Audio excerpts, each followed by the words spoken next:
Welcome to my YouTube channel. आज हम one day वाल समीकरण द्वारा आदर्श व्यवहार से विचलन की व्याख्या किस प्रकार वान डे वाल समीकरण करती है वो पढ़ेंगे। देखो, वान डे वाल समीकरण द्वारा आदर्श व्यवहार से विचलन की व्याख्या। तो हम वान डे वाल समीकरण क्या है हम पहले पढ़ चुके हैं। जो एक मूल गेज के लिए वान डे वाल समीकरण का रूप लिखें तो P plus A upon V square V minus B is equal to R T. अब इसको सोल्व करेंगे। सोल्व कैसे करेंगे? इस P को हम v से मल्टीप्लाई करेंगे पहले और फिर b से करेंगे। और इसी प्रकार क्या है कि a अपॉन वी स्क्वायर है उसको हम v से करेंगे और b से करेंगे। और फिर हम क्या करेंगे कि एक केवल लेफ्ट हैंड साइड में pv रखेंगे और बाकी जो है राइट हैंड साइड में ले जाएंगे। तो ये हमारे पास समीकरण आती है 2.37। बात ये P V is equal to R T plus P B minus A upon V plus A B upon V square. यहाँ देखो ए और बी है वो बहुत छोटी राशियाँ हैं और इनको ये चूँकि गुणा में है तो ये और भी कम हो जाती है। इसलिए क्या है कि इसको इस राशि को हम नगण्य मान सकते हैं, नेग्लिजिबल मान सकते हैं। तो पी वी बराबर क्या आ गया?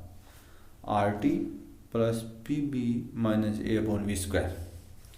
तो ये जो समीकरण है इससे हम आदर्श गैस से जो विचलन होता है वास्तविक गैसों का उसको हम समझा सकते हैं।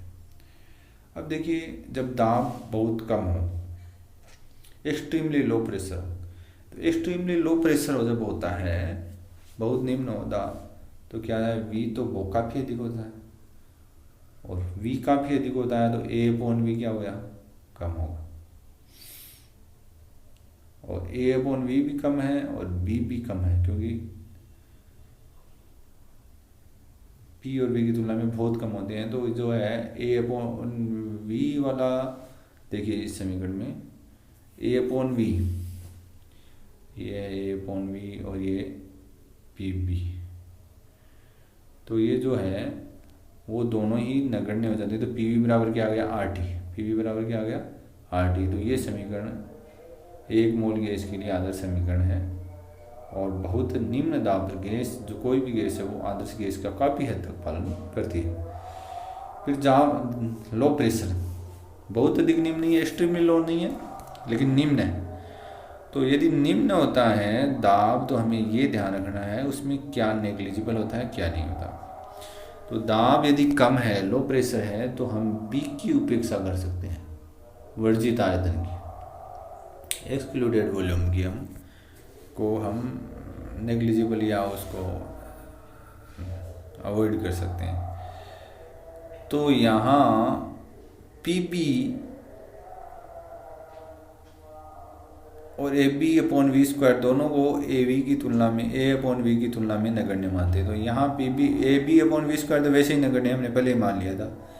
तो यहाँ पी बी को नहीं लिखेंगे और ए अपॉन वी स्क्वायर को तो लिखना पड़ेगा।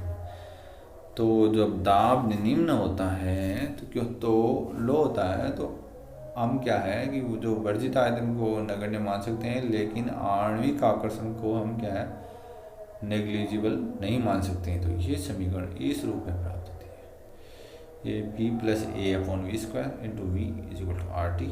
फिर हमने वॉल्यूम करेक्शन को नहीं लिया, यहाँ वी माइनस बी नहीं लिखा है। और वैसे भी यदि उस समीकरण में दे दे 2.36 था शायद वो, तो उसमें पी बी जो R T plus P B minus ए अपॉन वी था तो पी बी को उठा दिया और बाकी एज इट इज आ गया है। तो इसमें तो यहाँ हम देख रहे हैं कि पी वी का मान जब दाब निम्न होता है तो पी वी का मान घटता है। हमने वक्र में भी देखा है, पी वक्र में देख रहा है कि हम दाब जब थोड़ा कम रहता है शुरू में क्या होता है पी वी का मान घटता है। तो वो इसका रीज़न यही है, पी वी बराबर आर टी माइनस ए अपॉन वी आ रहा है। और बाद में क्या होता है कि ये जो पी वी का मान बढ़ता है तो वहाँ पर बी नेग्लिजिबल नहीं रहता फिर, और पी बी की वैल्यू धीरे धीरे बढ़ती जाएगी। तो क्या होगा फिर पी वी का मान बढ़ता जाएगा। तो पी वी का मान आर टी से कम होगा और जैसे जैसे दाब बढ़ता है वी का मान घटता है और ए अपॉन वी का मान बढ़ता जाता है। परिणाम स्वरूप पी वी का मान और भी कम होता जाता है। अब देखिए दाब बढ़ेगा तो वी कम होगा, वी कम होगा तो ए अपॉन वी बढ़ेगा। क्योंकि V हर में है, दाब बढ़ता है तो V कम होता है, लेकिन A/V बढ़ता है और AV/V बढ़ता है तो PV का मान और घटेगा, तो ये कम होता जाएगा। इस कारण से ये जो PV और P वक्र में जो अवनमन प्राप्त होता है उसकी ये व्याख्या करता है। लेकिन जब दाब और बढ़ाया जाता है तो क्या होता है, फिर B की उपेक्षा नहीं की जा सकती। इस कारण से B जो PV का फिर से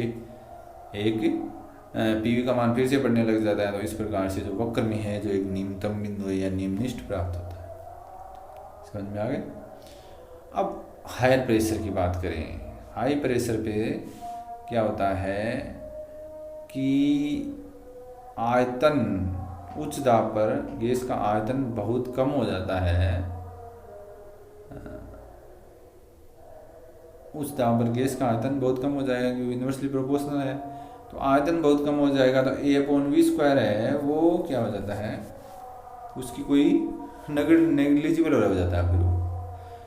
तो P की अपेक्षा कम रह गया तो इसकी अपेक्षा नेग्लिजिबल मान लिया उसको, तो केवल PV-B आएगा। B तो रहेगा क्योंकि एक्सक्लूडेड वॉल्यूम बढ़ जाता है क्योंकि अनुपात पास आ जाते हैं, तो PV-B RT, और इसको हम देखें तो PV बराबर RT प्लस PB। तो यहाँ क्या है, PV का मान RT की अपेक्षा अधिक होता है, तो ये जो क्योंकि दाब और बढ़ाया जाएगा तो PB का मान और बढ़ेगा, तो सिर्फ PV का मान भी बढ़ता जाता है। तो इस प्रकार से ये उस दाब पर जो गैसों के व्यवहार की व्याख्या हुई। अब हाई ये हो गया। इसके बाद में हाइड्रोजन और हीलियम का अपवादिक व्यवहार, ताप वाला नहीं है। हाइड्रोजन व हीलियम PV का मान प्रत्येक दाब पर आदर्श गैस के PV के मानों से अधिक होते हैं, क्योंकि हाइड्रोजन के लिए जो है ना, जो आकर्षण बल बहुत नगण्य होते हैं, तो ये दाब संशोधन नेग्लिजिबल होगा उसमें, और इस कारण से ये PV-B बराबर RT होगा, PV बराबर RT प्लस PB। तो इस कारण से ये क्या है, दाब बढ़ाने पर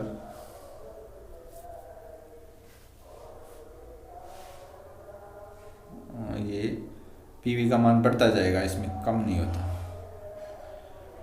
और इसके अलावा हम ताप में देखते हैं, तो ताप यदि हाई टेम्परेचर होता है तो गैसें वो आदर्श गैस का नियम का पालन करती है, और यदि लो टेम्परेचर है तो पूरा का पूरा जैसे PV बराबर RT plus PB minus A/V, ये पूरी समीकरण पालन होती है।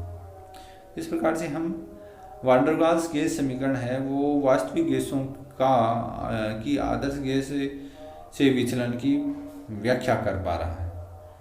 तो मेरे ख्याल से ये वान डेर वाल्स गैस समीकरण द्वारा ये जो वास्तविक गैसों के व्यवहार की व्याख्या है आपकी समझ में आई होगी। और यदि कोई समस्या हो तो आप कमेंट बॉक्स में डाल सकते हो। वीडियो पसंद आया तो लाइक करना। धन्यवाद।